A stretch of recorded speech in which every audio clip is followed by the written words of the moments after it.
Welcome to the Rev and the Rav, a program of interreligious dialogue and discovery sponsored by Hebrew College and the Andover Newton Theological School.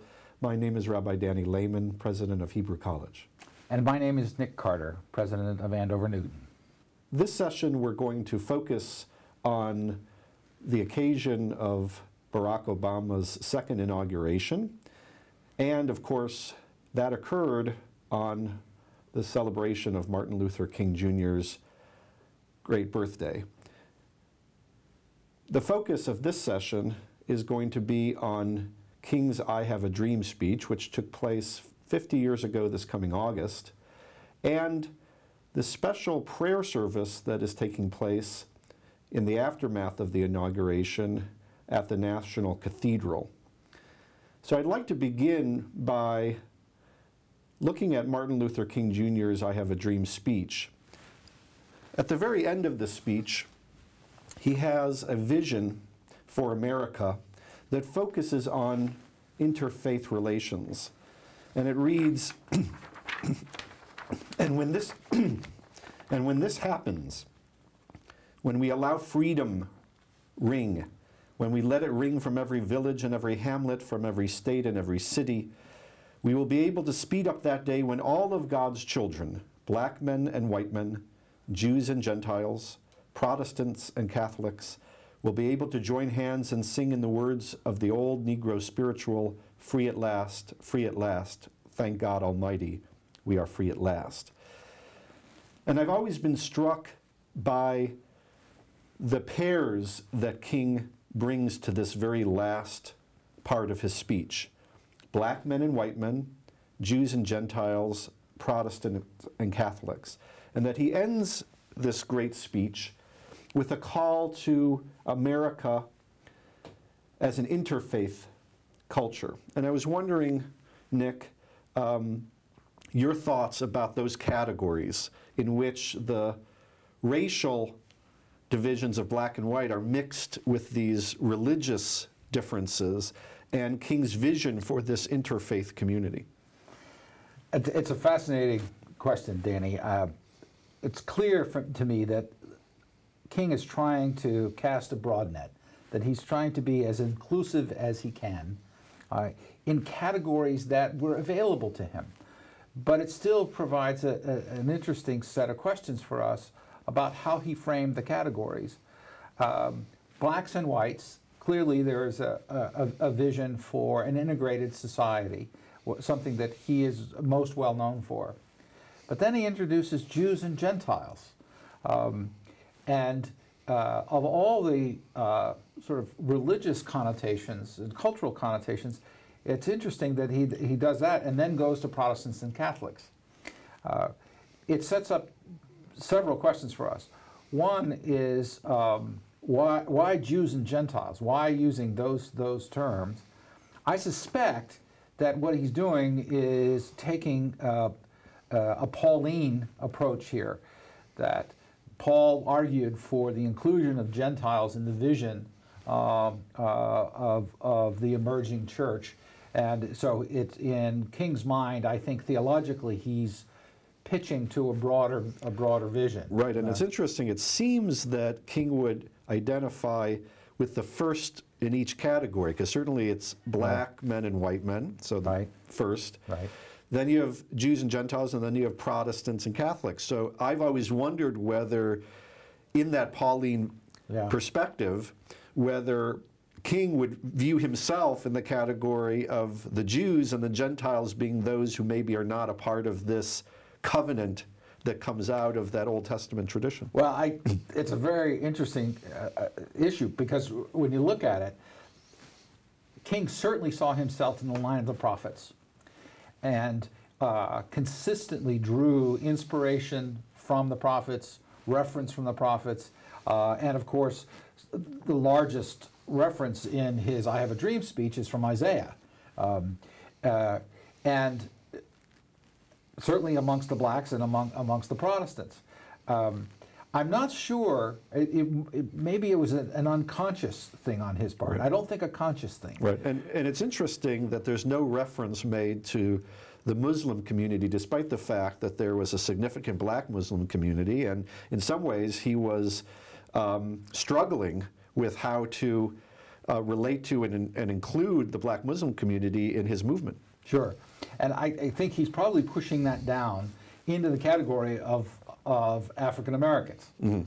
That we have controversy, we have this family squabble, but we're all talking about the advancement of blacks. Right, but he doesn't name the Muslim community. It's clearly, there are Jews and there are Protestants and Catholics, right. Which in that period, that was kind of the sense of America. Sure, yeah. In 1963, right. Our consciousness of Muslims really was only within the black community right. itself. Right. There was next to no national consciousness of the Muslim community in a broader, more international sense, right. or as we do today. And I was struck by the fact that given this culmination of an interfaith vision as a part of King's speech, that in Barack Obama's second inaugural, there really wasn't an emphasis placed on the interfaith and faith communities and the diversity of faith communities as a part of a vision for America. There was a very broad sense of social diversity and the need for America to come together toward perfecting that social fabric. But the presence of this great religious diversity and what that calls upon us to do really was absent in Barack Obama's I think it's disappointing. There's so much that we can salute in what Obama had to say.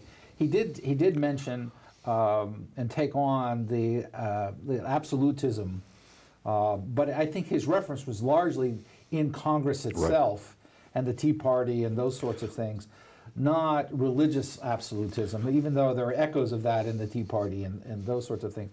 It is a disappointment that I think he had a real opportunity to speak to that.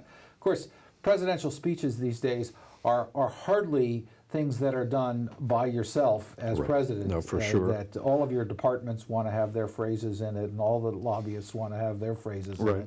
in it. And that whole interfaith vision brings to my mind the question about this national prayer service following Inauguration Day, which President Roosevelt revitalized in the 1930s and has been hosted by the National Cathedral. And the whole question of what does it mean to have a national cathedral, and the National Cathedral in Washington is an Episcopal church, and the fact that this prayer service takes place in this Episcopal church cathedral every 4 years raises questions for me about whether there is an actual commitment to interfaith experience. And I was thinking that wouldn't it be more appropriate every 4 years to actually host this national prayer service following Inauguration Day in a different house of worship from a different religious community, articulating that commitment to an interfaith vision. It's a brilliant idea, Danny. I hope it takes off, and I'll sign your petition for it. First, I think we all come down on the side of prayer. The nation needs prayer. This is a moment when the president needs prayer, and it's an appropriate time to be praying. Then the question really becomes, who does the praying and where do we do it? For the most part, those services do tend to be somewhat inclusive. Probably they could get better, but it's a continuum, and I think they've made some progress. But that leaves the remaining point, which is your point, about where it takes place and the symbolism of it.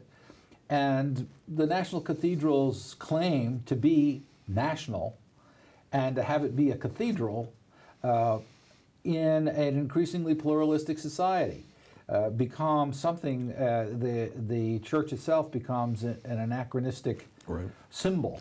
And as a Baptist, how do you feel about an Episcopal cathedral assuming that mantle of the national cathedral? Well, frankly, I think having lived in Washington and actually worshipped at the National Cathedral, you don't really feel as much of a sense of that the Episcopalians sort of own it, mm-hmm. Because the services are kind of high church services. On the other hand, there are so many guest speakers there and the audience tends to be quite diverse, a lot of tourists who come to worship there, that it is, there's a different atmosphere to it there. Nonetheless, it remains a Christian church, an Episcopalian church that is hosting the others. Right. So the symbolism becomes something to be revisited. Also, then the theology of that particular church, the theology of the Episcopalians, you find yourself asking questions of, to what degree is that representative of the country? Right. And it's getting narrow and more narrow. They've taken some stances on some things that I applaud. On the other hand, there are lots of folks in America who don't applaud. Right. And I'm wondering whether there's ever been a national prayer service in this post-inauguration day setting which has been delivered by a non-Christian. I really don't know. You know, of course, we have to separate between the National Prayer Breakfast, which I've been to, which usually takes place in a hotel, by the way. Right. And that's every year? Is it an annual event? Yeah, it's an annual event. And a couple thousand people in a banquet setting and a big stage and speakers and prayers of various sorts, and then the president comes. And it gives members of Congress a chance to invite significant clergy and lay leaders to come and be present. But there is a symbolism between the need for a country to recognize its spiritual roots and to be humble before God in this in its significant transitions. On the other hand, there is an obvious political agenda to wanting to pitch to the religious communities.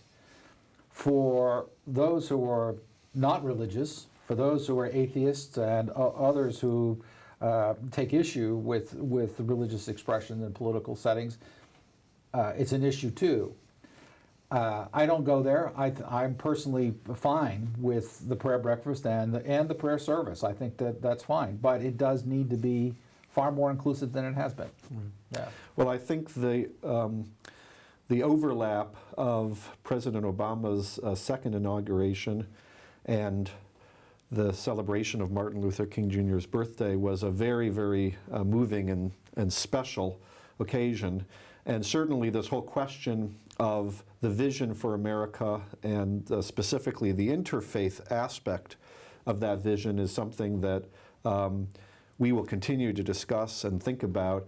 And the inauguration prayer service that takes place the day after inauguration is one occasion for us to think more deeply and creatively about our vision for America and the interfaith element of that vision. So thank you very much for joining us for this session of the Rev and the Rav. I'm Danny Lehmann. Shalom. And I'm Nick Carter for this time of prayer, this day of prayer, and for all of us, peace.